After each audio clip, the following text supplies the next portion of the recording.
Hello student, previous video के अंदर अपने रेजोनेंस के ऊपर डिस्कस किया था और कुछ एक एग्जांपल अपने देखे थे रेजोनेंस किस तरह से उसमें रेजोनेंस परफॉर्म होता है, फिर रेजोनेंस हाइब्रिड कैसे बनता है, उस रेजोनेंस हाइब्रिड के ऊपर कैनोनिकल स्ट्रक्चर किसको बोला था अपने, जो कंट्रीब्यूटिंग स्ट्रक्चर, उस कंट्रीब्यूटिंग स्ट्रक्चर को अपने क्या नाम दिया जाता है, कैनोनिकल स्ट्रक्चर नाम दिया जाता है। अब बात करें कि जो ऑक्टेट रूल जो हमारा था उसमें एक लिमिटेशन ये थी कि जो ऑक्टेट रूल जो था वो किसी भी पर्टिकुलर मॉलिक्यूल की शेप के बारे में नहीं बताता है कि किसी भी मॉलिक्यूल की शेप कैसी होती है। तो आज अपने इसके अंदर शेप के ऊपर डिस्कस करेंगे।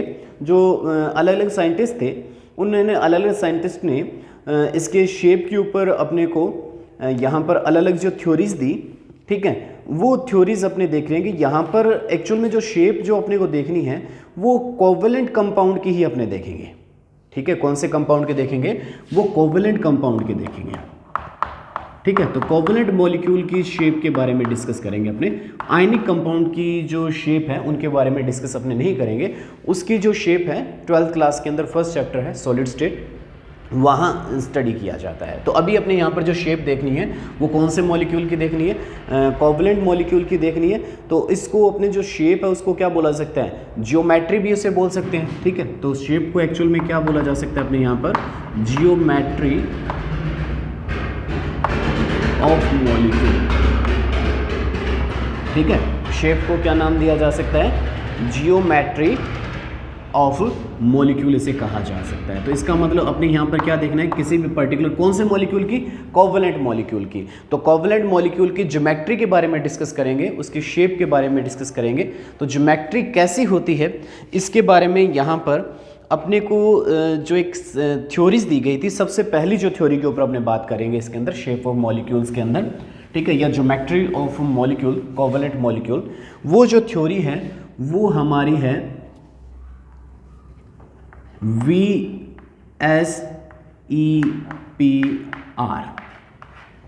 थ्योरी कौन सी है वो, VSEPR थ्योरी। ठीक है, वैलेंस शेल, इसका फुल फॉर्म अगर देखा जाए तो फुल फॉर्म बनती है वैलेंस शेल इलेक्ट्रॉन पेयर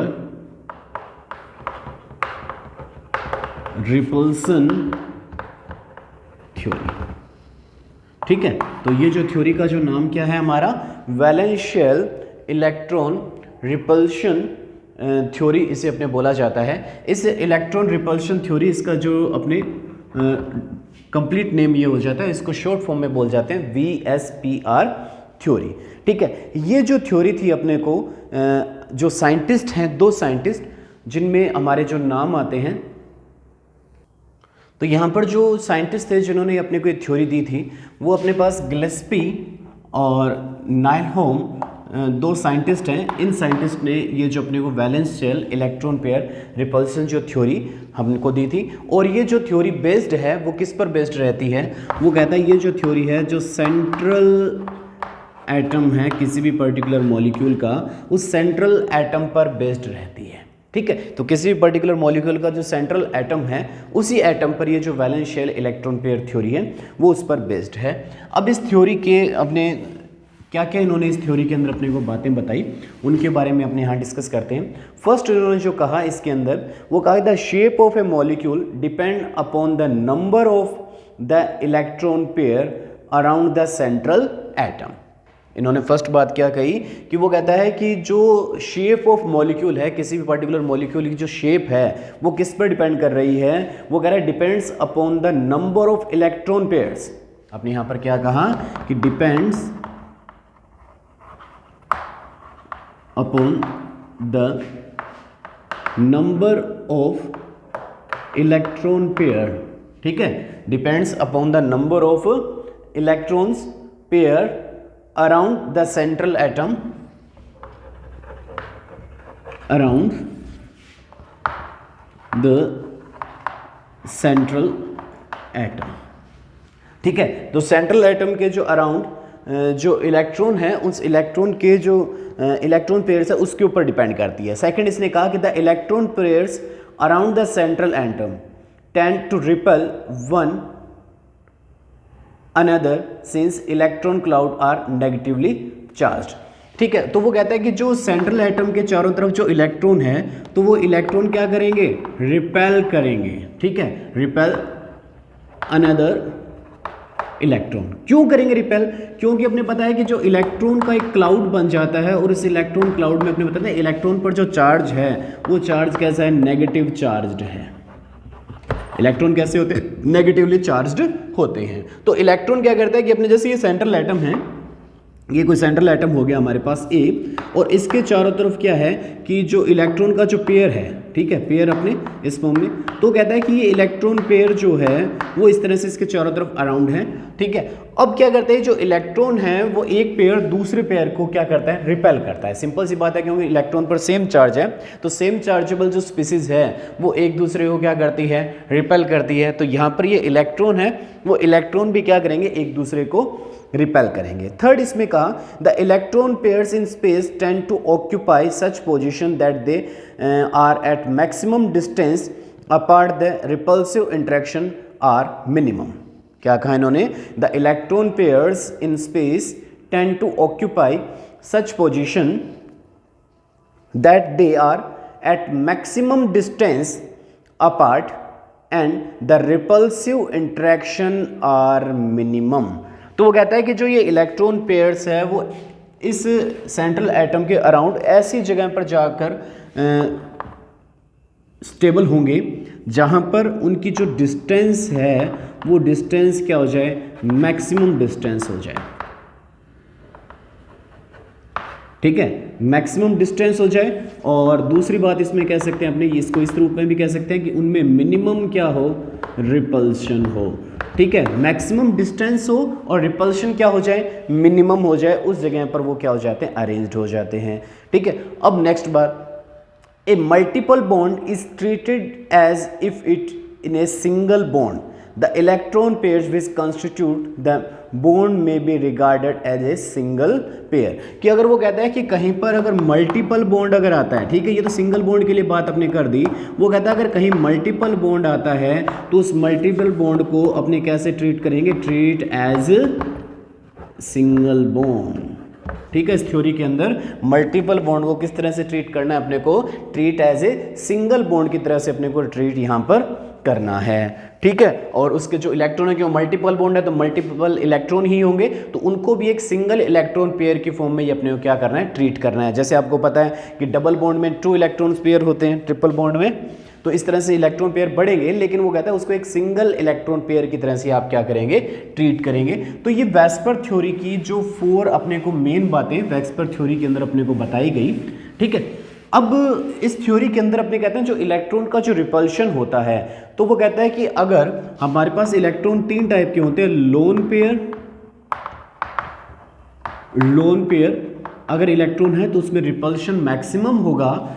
इन लोन पेयर का जो रिपल्शन है वो अगर अपने पास कहीं पर बॉन्ड बना हुआ है तो बॉन्ड पेयर के साथ उसका रिपल्शन लोन पेयर से क्या होगा, लोन पेयर से क्या होता है, कम होता है। और सबसे मिनिमम जो रिपल्शन होता है वो बॉन्ड पेयर में जो रिपल्शन है वो सबसे मिनिमम देखने को मिलता है। तो इसका मतलब सबसे जो ज़्यादा रिपल्शन होगा अगर सिंपल फॉर्म में एलपी इलेक्ट्रॉन में सबसे ज़्यादा, एलपी बीपी में कम और बीपी में जो रिपल्शन है वो सबसे कम होता है। ठीक है, तो लोन पेयर कौन से होते हैं और बॉन्ड पेयर कौन से होते हैं, अभी जब अपने नेक्स्ट जो टॉपिक हाइब्रिडाइजेशन करेंगे तो उस हाइब्रिडाइजेशन में अपने बताएंगे कि जो इलेक्ट्रॉन हाइब्रिडाइजेशन में पार्टिसिपेट करते हैं, जो एटम क्या करते हैं, हाइब्रिडाइजेशन में पार्टिसिपेट करते हैं और बॉन्ड भी बनाते हैं, उसे अपने क्या बोलते हैं, बॉन्ड पेयर इलेक्ट्रॉन बोलते हैं। ठीक है, तो हाइब्रिडाइजेशन में पार्टिसिपेट करेंगे, स्ट्रक्चर भी, शेप के लिए भी जो उसमें मेन जो पार्ट करते हैं वो बॉन्ड पेयर हैं। सेकंड, जो हाइब्रिडाइजेशन में तो पार्ट करते हैं बट जो उनका शेप में कोई रोल नहीं होता, उन्हें अपने क्या बोला जाता है, लोन पेयर इलेक्ट्रॉन बोला जाता है। तो अभी आपको लोन पेयर और बॉन्ड पेयर के बारे में थोड़ा सा आपको ध्यान रखना है। डिटेल में अपने जब हाइब्रिडाइजेशन करेंगे तो वहां पर मैं आपको बताऊंगा कि किस तरह से लोन पेयर बनेंगे और किस तरह से बॉन्ड पेयर बनेंगे। अब हमारे पास जो एटम है उन एटम की जो शेप है वो दो टाइप की शेप हो सकती है। फर्स्ट जो शेप वाले जो मॉलिक्यूल्स हैं उनको अपने बोल सकते हैं रेगुलर जियोमेट्री, ठीक है। और सेकंड जो शेप आ सकती है वो कैसे आ सकती है, नॉन रेगुलर जियोमेट्री, ठीक है। तो शेप के बेस पर, वेस्पर थ्योरी के बेस पर यहां पर एटम को अपने दो टाइप से रिप्रेजेंट किया जा सकता है, रेगुलर ज्योमेट्री वाले और दूसरे जो हो जाते हैं नॉन रेगुलर, या इसे अपने बोल सकते हैं जो इररेगुलर शेप वाले जो मॉलिक्यूल्स होंगे उन इररेगुलर शेप वाले मॉलिक्यूल्स अपने पास आ जाएंगे, ठीक है। रेगुलर कौन से होंगे, जिनमें सिर्फ और सिर्फ कौन से इलेक्ट्रॉन प्रेजेंट होंगे, बॉन्ड पेयर प्रेजेंट होंगे, वो रेगुलर वाले होंगे। और जिनमें बॉन्ड पेयर के साथ साथ अगर अपने पास उनमें लोन पेयर भी प्रेजेंट है तो उनकी जो शेप है वो कैसी हो जाती है, इररेगुलर शेप हो जाती है। तो ध्यान रखना है रेगुलर शेप किसकी होगी या रेगुलर ज्योमेट्री किसकी होगी, जिसमें सिर्फ बॉन्ड पेयर इलेक्ट्रॉन प्रेजेंट होते हैं उनकी जो शेप है वो रेगुलर शेप होती है। और जिनमें बॉन्ड पेयर के साथ साथ लोन पेयर ऑफ इलेक्ट्रॉन भी अगर आ जाते हैं तो उनकी जो शेप हो जाती है वो किस तरह से हो जाती है, इररेगुलर टाइप की शेप हो जाती है, ठीक है। तो अपने यहाँ पर जो बात सब फर्स्ट टाइम जो बात करेंगे वो रेगुलर ज्योमेट्री वाले मॉलिक्यूल्स के ऊपर हमने बात करेंगे पहली, ठीक है। वेस्पर थ्योरी के अंदर जो रेगुलर शेप है वो रेगुलर शेप कैसे बनती है या जो रेगुलर ज्योमेट्री कैसे बनती है उसके ऊपर अपने डिस्कस करेंगे। तो रेगुलर ज्योमेट्री, ठीक है। इसके अंदर अपने टेबल बनाते हैं। इसमें सबसे पहले कहते हैं number of bond electron pair around the central atom, number of bond pair electron around the central atom, number of bond pair electron around the central atom, geometry of the molecule, second column अपने रखेंगे यहां पर geometry of molecule के ऊपर। और third जो इसमें रखेंगे अपने shape of the molecule, shapes of the molecule. और फोर्थ कॉलम अपने रख लेते हैं यहां पर एग्जाम्पल का, ठीक है। फर्स्ट कॉलम में अपने क्या रख लेंगे यहां पर, एग्जाम्पल्स रख लेंगे, ठीक है। तो ये अपने एक टेबल बनाई और इसके अंदर अपने बात करते हैं। सबसे पहले बात करेंगे कि जो number of bond pair electron around the central atom, ठीक है, वो अगर number of bond pair electron around the central atom अगर 2 है, कितने इलेक्ट्रॉन्स हैं अराउंड द सेंट्रल एटम, कितने number of bond pair electron है, 2 है। तो उसका एक जैसे अपने एग्जांपल लेते हैं, जैसे इसमें ये सेंट्रल एटम हो गया ए और इसके साथ ऐड हो रहा है ए, 2 बी ऐड हो रहे हैं। जैसे अगर ए बी है तो उसकी तो शेप की जरूरत ही नहीं अपने को, क्योंकि एक एटम ए है और सेकंड क्या है बी, तो उसकी शेप तो क्या होगी, कुछ नहीं। जैसे HCl है तो HCl की शेप की तो अपने बात ही नहीं कर सकते। शेप कब बनेगी, जब मिनिमम सेंट्रल एटम के साथ 2 बॉन्ड बन रहे हो तभी शेप बन सकती है। जब किसी सेंट्रल एटम, सेंट्रल भी कब होगा, अब HCl में मैं बात करूं तो सेंट्रल कौन है, तो यहां तो सेंट्रल कुछ हो ही नहीं सकता ना, क्योंकि टोटल 2 ही एटम है, ठीक है। एक तो 2 एटम के बीच में कोवैलेंट बॉन्ड बनेगा तो सेंट्रल कुछ भी नहीं हो सकता है। सेंट्रल कब होगा, जब कम से कम 3 एटम हो तो उनमें से एक सेंटर में होगा और 2 किस में होंगे, साइड में होंगे, ठीक है। तो इसके लिए मैंने AB की बात नहीं की, number of bond pair electron 1 की बात नहीं कर रहा मैं, कम से कम कितने हो, 2 हो तभी शेप बनेगी। तो इसका एग्जाम्पल हो गया AB2, AB2 टाइप हो गया ना। और यहां पर सिर्फ और सिर्फ bond pair of electron present है। तो वेस्पर थ्योरी क्या कहती है कि जो सेंट्रल एटम A है उसके अराउंड ये B है, उनको अरेंज होना है। और वो कहता है कि A के अराउंड B उस पोजीशन पर जाकर अरेंज होंगे जहां पर इसको रिपल्शन क्या मिले, मिनिमम मिले और डिस्टेंस मैक्सिमम मिले। तो कितने एंगल पर इनको अरेंज करें कि इनका जो रिपल्शन है वो मिनिमम हो जाए और जो अट्रैक्शन है, सॉरी जो डिस्टेंस है वो क्या हो जाए, मैक्सिमम हो जाए। तो कहता है कि A के साथ, जैसे इसने वो कह रहा है कि एक इलेक्ट्रॉन किसका है, A का है, और दूसरे इलेक्ट्रॉन किसके आ रहे हैं, B के आ रहे हैं,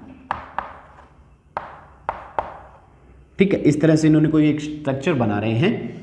तो यहाँ कह रहा है कि जो ये जो शेयर कर रहा है इलेक्ट्रॉन को, वो एक ऐसे एंगल पर जाकर शेयर करेगा जहाँ पर उसको रिपल्शन मिनिमम मिले। तो देखो वो एंगल कौन सा हो सकता है, 180 डिग्री हो सकता है। वो एंगल कौन सा हो सकता है, 180 डिग्री हो सकता है। तो इसका मतलब यहाँ पर जो एंगल बनेगा वो कौन सा बनेगा, 180 डिग्री का एंगल बनेगा।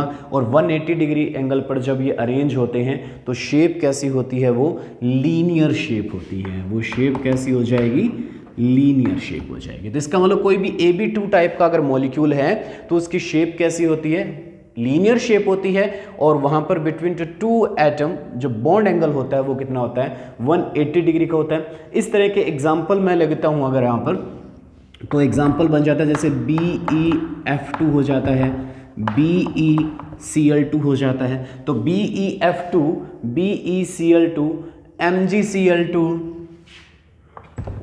MgF2, MgCl2, तो इन सभी मॉलिक्यूल की जो शेप है वो शेप कैसी होगी, लीनियर शेप होगी। देखो ये एग्जांपल कैसे हैं, AB2 टाइप के से एग्जांपल मिल रहे हैं ना अपने को, तो AB2 टाइप के से एग्जांपल बन रहे हैं। इट मींस इनकी जो शेप होगी वो शेप कैसी होगी, लीनियर शेप होगी। और वहां पर देखिए मैग्नीशियम और फ्लोरीन में जो एंगल है वो 180 होगा, या बेरिलियम और फ्लोरीन या बेरिलियम और क्लोरीन में जो एंगल है वो 180 डिग्री एंगल इनका होगा। ठीक है, तो फर्स्ट ज्योमेट्री की बात की जिसके अंदर नंबर ऑफ जो bond pair of electron around the central atom कितने हो, 2 हो। थर्ड में बात करता हूं सेकंड कि यहां पर कहता है कि number of bond pair around the central atom 2 के बाद में कितने हो जाएंगे, 3। इसका जैसे एग्जांपल बनता है कोई AB3 टाइप का एग्जांपल बनता है। इसका मतलब आपको A के अराउंड 3B को अरेंज करना है, और अरेंज ऐसे करना है जहां पर इसको रिपल्शन क्या मिल सके, मिनिमम मिल सके। तो मैं कहता हूं ठीक है जी, मैंने A के अराउंड इन 3B को अरेंज कर दिया, ये 3B अरेंज हो गए अरेंज जी। तो कहता है कि यहां पर जो इनके बीच का जो एंगल है वो एंगल कितना होगा, अब देख सकते हैं टोटल एंगल 360 का होता है, और 360 को अपने 3 से डिवाइड कर दें तो एंगल कितने का मिलता है, 120 डिग्री एंगल मिलेगा। तो ये जो एंगल होंगे, क्योंकि तीनों सेम एटम है तो एंगल भी सेम रहेगा, 120 डिग्री का यहाँ पर इसके अंदर क्या मिलता है, एंगल मिलता है। और ये जो शेप है वो शेप कुछ इस टाइप की अपने पास बनती है। ठीक है, तो ये शेप कैसी हुई, अगर आप इसको ध्यान से देखो तो शेप हो रही है हमारे पास ट्राइगोनल प्लेनर, ट्राइगोनल प्लेनर इसकी शेप है। इस तरह की शेप को क्या बोलेंगे, एक ट्राइगोनल की फॉर्मेशन हो रही है। और जो ट्राइगोनल जो बन रहा है एक पर्टिकुलर एक ही प्लेन में बन रहा है, तो ट्राइगोनल प्लेनर इसको शेप को नाम दिया जाएगा। ठीक है, तो पर्टिकुलर किसी एक प्लेन में अपने को बना रहे हैं, जैसे A, और A के साथ ये 3B ऐड है, तो ये जो 3B ऐड होंगे तो वो जो शेप बनेगी वो शेप देख सकते हो एक ट्राइगोनल की फॉर्मेशन हो रही है। ये एक ट्राइगोनल बना, और इस ट्राइगोनल के साथ साथ ये क्या बन रहा है, एक पर्टिकुलर प्लेन के अंदर बन रहा है। ठीक है, तो ट्राइगोनल प्लेनर इसकी शेप हो गई। और इसके एग्जाम्पल देखते हैं अपने, तो एग्जाम्पल बन जाता है जैसे अपने पास BF3 बन जाता है, BCl3 बन जाता है, AlF3 हो जाता है, या AlCl3 हो जाता है। तो इनकी जो शेप है सभी मॉलिक्यूल्स की वो कैसी रहती है, ट्राइगोनल प्लेनर शेप इनकी रहती है। ठीक है, अब बात करें नेक्स्ट एग्जांपल, जिसमें जो number of bond pair of electron कितने आ जाते हैं, 4 आ जाते हैं। मींस एग्जांपल हो गया कोई AB4 का एग्जांपल है, AB4 टाइप का हमारे पास पर्टिकुलर कोई एग्जांपल है। अब इसमें देखें कि A के अराउंड इन 4 को अरेंज करना है, 4B को अरेंज करना है। तो वो कहता है कि जो 4B है कुछ इस टाइप से अरेंज होंगे, यहाँ पर A के अराउंड 4B को अरेंज करना है, और इनका अरेंजमेंट कुछ इस टाइप से अपने को यहाँ पर बता रहा है। वो ये 4B अरेंज हुए जिसमें रिपल्शन इनको मिनिमम मिलना चाहिए,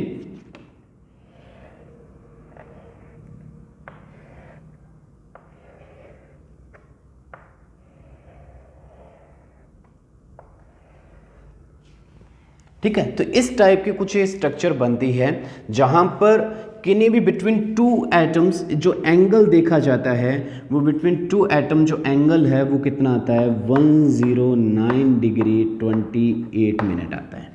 ठीक है, तो कहीं से भी एंगल देख लेंगे, कोई सा भी एंगल आप चेक कर लो, जो एंगल आपको क्या मिलेगा, 109 डिग्री 28 मिनट आपको एंगल मिलेगा। सारे एंगल सेम होंगे। देखो ये आपको कहीं लगे बड़ा है, बड़ा नहीं है। इसकी जो अरेंजमेंट है वो क्या है, 3D अरेंजमेंट है, पर्टिकुलर एक प्लेन में नहीं है, ये प्लेन के बाहर भी ये अरेंज होता है। तो 109 डिग्री 28 मिनट इसके अंदर अपने को बॉन्ड एंगल देखने को मिलता है। और जो ये स्ट्रक्चर होती है इसको बोला जाता है टेट्राहेड्रल स्ट्रक्चर। ये जो स्ट्रक्चर बनेगी या शेप बनेगी वो कैसी बनेगी, टेट्राहेड्रल स्ट्रक्चर बनेगी।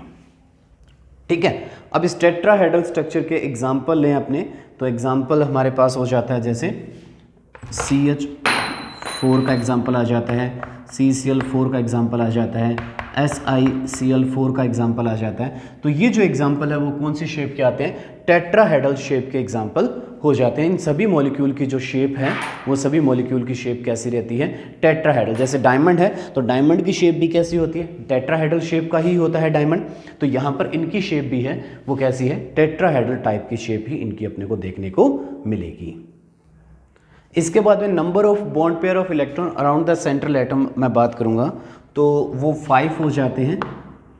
ठीक है, और इसका जैसे एग्जांपल बनता है कोई AB5 टाइप का बनता है, तो इसका मतलब A के अराउंड 5B को अरेंज करना है। तो A के अराउंड 5B किस तरह से अरेंज होंगे उसको देखें अगर अपने,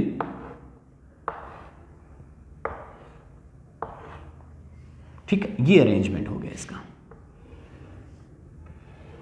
तो ये तो एक बन गया ट्राइगोनल, क्या बन रहा है देखो ट्राइगोनल।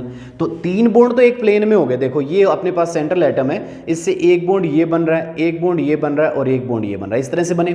इसका मतलब यहाँ पर जो बॉन्ड एंगल है वो बॉन्ड एंगल अपने को कितना देखने को मिल रहा है, 120 का मिल रहा है। कितना मिल रहा है अपने को, 120। और ये जो 2 बॉन्ड बने हैं, एक अबाउ द प्लेन है और एक क्या है, बिलो द प्लेन है। तो अबाउ द प्लेन और बिलो द प्लेन 2 बॉन्ड हमारे कैसे बनेंगे, अबव द प्लेन बनेंगे और बिलो द प्लेन बनेंगे। तो ये हमारे पास अबव द प्लेन बना और ये बॉन्ड कैसा बनेगा हमारे पास, बिलो द प्लेन। ठीक है, तो ये शेप अपने पास बनी और यहाँ पर ये जो 5B थे वो 5B क्या हुए, अरेंज हो गए। इसका मतलब यहाँ पर जो बॉन्ड एंगल है वो बॉन्ड एंगल कितने का है, 90 डिग्री का है। कितने डिग्री का है, 90 डिग्री का।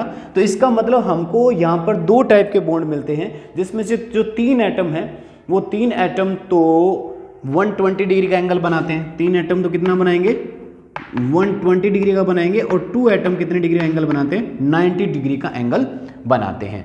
ठीक है, तो इसको क्या बोला जाता है, जो 3 एटम 120 डिग्री का एंगल बना रहे हैं वो एक्सियल पोजीशन पर है। कौन सी पोजीशन पर है वो, एक्सियल पोजीशन पर है वो। और जो 90 डिग्री का बना रहे हैं वो कौन सी पोजीशन पर है, जो इक्वेटोरियल जो पोजीशन है उस इक्वेटोरियल पोजीशन पर ये अरेंज है। ठीक है, इस शेप को जो नाम दिया जाता है वो शेप को नाम क्या दिया जाएगा, trigonal, trigonal bipyramidal. Shape का नाम क्या हो गया, ट्राइगोनल बाय पिरामिडल शेप का नाम हो गया। इसके पर्टिकुलर एग्जाम्पल देखें तो एग्जाम्पल बनता है जैसे PF5 बन गया या PCl5 बन गया। ऐसे जो एग्जाम्पल हैं इनकी शेप क्या होती है, ट्राइगोनल बाय पिरामिडल इनकी शेप होती है। इनमें से 3 बॉन्ड 120 पर होते हैं और 2 बॉन्ड 90 डिग्री पर अरेंज होते हैं। जो 120 पर है वो एक्सियल पोजीशन होती है और जो 2 bond 90 degree means above the plane और बिलो द प्लेन आ रहे हैं वो इक्वेटोरियल पोजीशन पर अरेंज है। ठीक है, इसके बाद में नेक्स्ट ज्योमेट्री देखें इसके अंदर, और नेक्स्ट ज्योमेट्री जो देखने को मिलेगी अपने को उसके अंदर नंबर ऑफ जो bond pair electron around the central atom है उनकी मैं बात करता हूँ, वो कितने 6 मीन्स AB6 टाइप का कोई एक एग्जाम्पल बनता है। तो A के अराउंड 6B को अरेंज करना है। तो वो अरेंज कैसे होते हैं उनको देखें। तो 4 हो जाएंगे सेम प्लेन में, 4 हो गए सेम प्लेन में, एक अबव द प्लेन आ गया और एक कैसा आ गया, बिलो द प्लेन आ गया। ठीक है, तो एक अबव द प्लेन और एक कैसा मिल रहा है अपने को, बिलो द प्लेन मिल रहा है। तो 4 तो सेम प्लेन में हो गए, देखो ये एक आपको मिला अबव द प्लेन, ये अबव द प्लेन और ये कैसा हो गया, बिलो द प्लेन। तो ये 6B हो गए।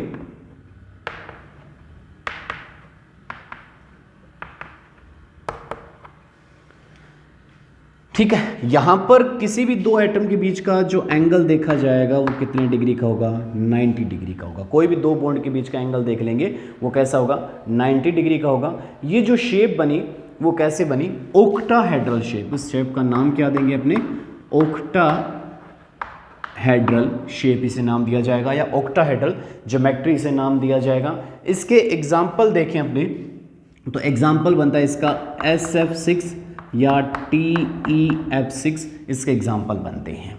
ठीक है, तो ये हमने जो रेगुलर ज्योमेट्री की अपने शेप देख ली, जिसमें अपने पास linear shape, trigonal planar shape, tetrahedral shape, इसके अलावा ट्राइगोनल बायपिरामिडल शेप और ओक्टाहेड्रल शेप। तो ये रेगुलर ज्योमेट्री की अपने पास पर्टिकुलर ये शेप्स आ जाती है। तो टोटल 5 टाइप की अपने शेप को यहाँ पर डिस्कस किया। इसके बाद में हम जब डिस्कस करेंगे जो इरेगुलर टाइप की जो ज्योमेट्री है उसके ऊपर डिस्कस नेक्स्ट वीडियो के अंदर अपने डिस्कस किया जाएगा, जहां पर बॉन्ड पेयर के साथ साथ लोन पेयर ऑफ इलेक्ट्रॉन भी प्रेजेंट हो जाएंगे। तो शेप तो यही रहेगी, इन शेप्स में कुछ इरेगुलरिटी देखने को मिलेगी। वो इरेगुलरिटी किसकी वजह से होगी, लोन पेयर ऑफ इलेक्ट्रॉन की वजह से उसमें क्या देखने को मिलती है, अपने को इरेगुलरिटी देखने को मिलती है।